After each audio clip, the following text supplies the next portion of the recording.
Bonjour à tous, c'est Séverine. Bienvenue sur le Happy Aspie Talk. Aujourd'hui, on va parler de vie intérieure, c'est le culte de l'âme, et on va voir comment essayer d'alléger son mental. Donc moi, voilà, je suis une personne qui a un mental qui carbure tout seul, comme un peu, vous voyez, le hamster dans sa cage.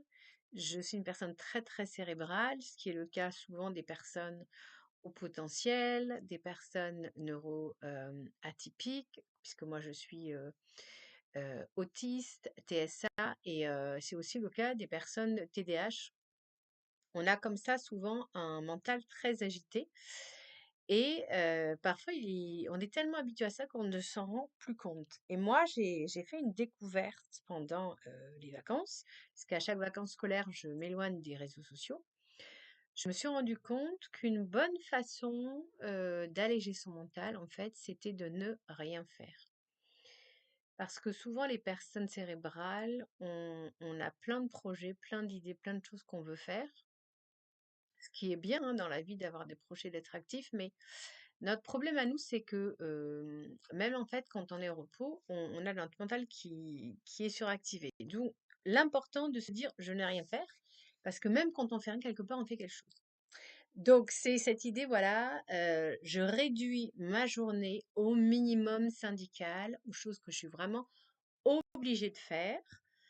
Et donc moi, je sais par exemple que le fait de ne pas aller sur les réseaux, le fait de ne pas avoir de podcast à faire, le fait de pas avoir, de pas écouter les podcasts et vidéos des autres, ça m'a en fait plongée dans un très grand calme intérieur puisque j'avais pas trop voilà, de sujets, de réflexion, d'indignation. Et au contraire, j'ai décidé du coup de faire quelque chose que je ne fais pas assez souvent, c'est-à-dire des petites activités manuelles. Et ça peut être des choses toutes simples comme ranger. Moi, je sais que j'ai tendance à avoir un joyeux bazar chez moi. Alors, on peut circuler, mais c'est un bazar qui a un certain ordre. Mais il y a des choses qui méritent comme ça d'être un petit peu mieux rangé, un petit peu de ménage, un petit peu de nettoyage, arroser ses plantes. Moi, je sais que j'ai des plantes et j'ai tendance à oublier de les arroser. Je pense que ça, c'est un trait vraiment des personnes cérébrales. On va beaucoup plus naturellement, spontanément partir dans le mental, alors que finalement, des choses très simples à faire, comme arroser ses plantes, c'est pas compliqué. On va avoir du mal à le faire parce que c'est une activité manuelle. Donc, cette idée, elle est tout simple, c'est que diminuer en fait les sources de réflexion euh, mentale profonde, diminuer tout ça et concentrez-vous plus sur les tâches manuelles. Voilà, ce que vous avez à faire en fait, voilà, selon votre état de vie. Donc moi, je suis maman de 3 enfants. Donc voilà, il faut que je m'occupe de mes enfants. C'est déjà pas mal. Et du coup, voilà, je me suis rendu compte que voilà, moi j'ai beaucoup de causes qui me sont chères et qui me le seront toujours, mais que j'en ai plein, hein, je sais pas, j'en dois avoir au moins une demi-douzaine de causes, donc ça fait quand même beaucoup. Et du coup, je suis inscrite dans différents réseaux et bah, je suis très souvent sollicitée. Sauf qu'au bout d'un moment, il faut savoir mettre, comme on dit, des limites pour retrouver sa propre sérénité intérieure, puisque à moi toute seule, je ne peux pas changer le monde. Donc déjà, personne d'ailleurs ne me demande de le faire, mais parfois, les personnes cérébrales comme ça, qui sont très très dans la compassion, dans l'empathie, veulent toujours, pensent qu'elles ne font jamais assez, alors en fait, on fait trop. On fait trop par rapport à ce que notre nature peut supporter.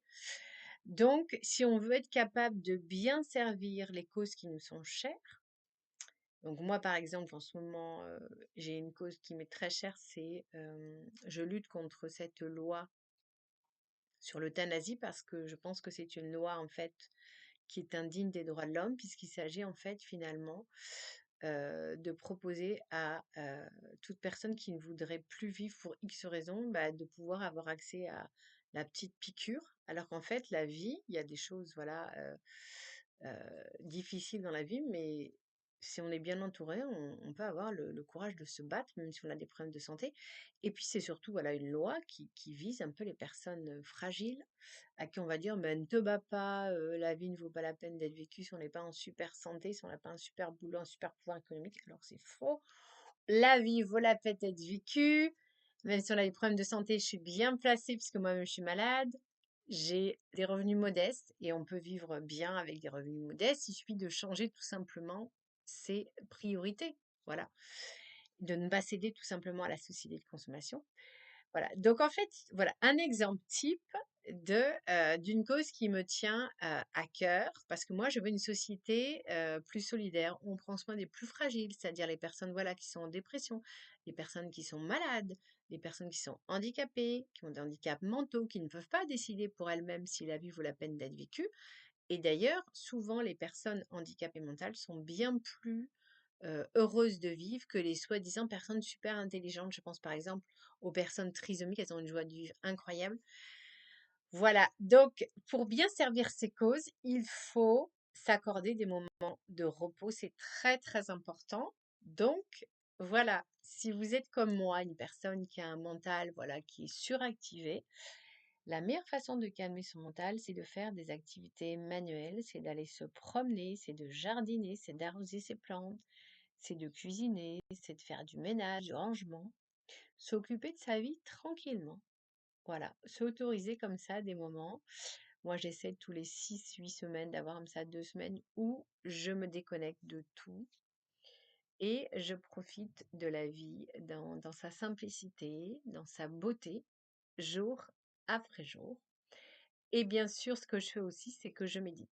Donc, pour les personnes qui n'ont pas l'habitude de méditer, je vous propose que nous fassions ensemble une petite méditation. Vous allez voir, ça ne prendra que 3 minutes et ça sera un avant-goût de ce que peut être la sérénité.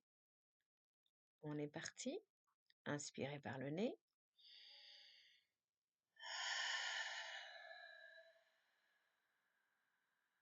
Et soufflez par la bouche.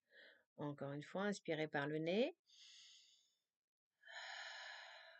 Posez les mains sur votre ventre et vous allez simplement sentir votre ventre monter et descendre tranquillement, sans rien faire d'autre.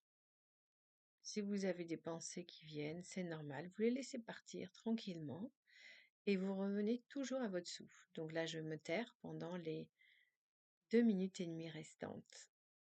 Bonne méditation, je vous annoncerai quand ça sera terminé.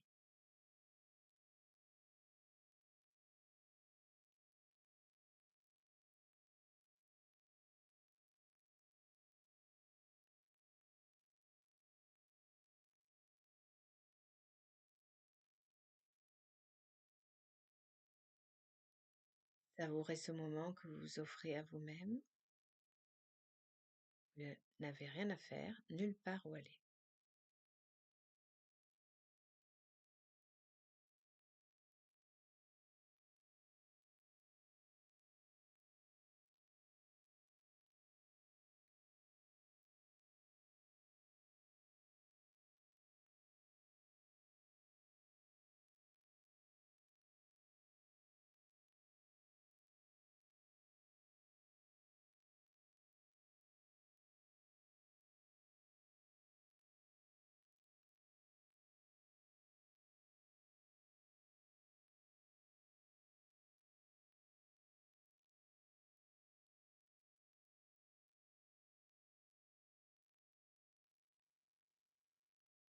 Si des pensées vous viennent en tête, c'est normal. Notre cerveau est fait pour penser. Laissez couler ces pensées et revenez à votre souffle tranquillement.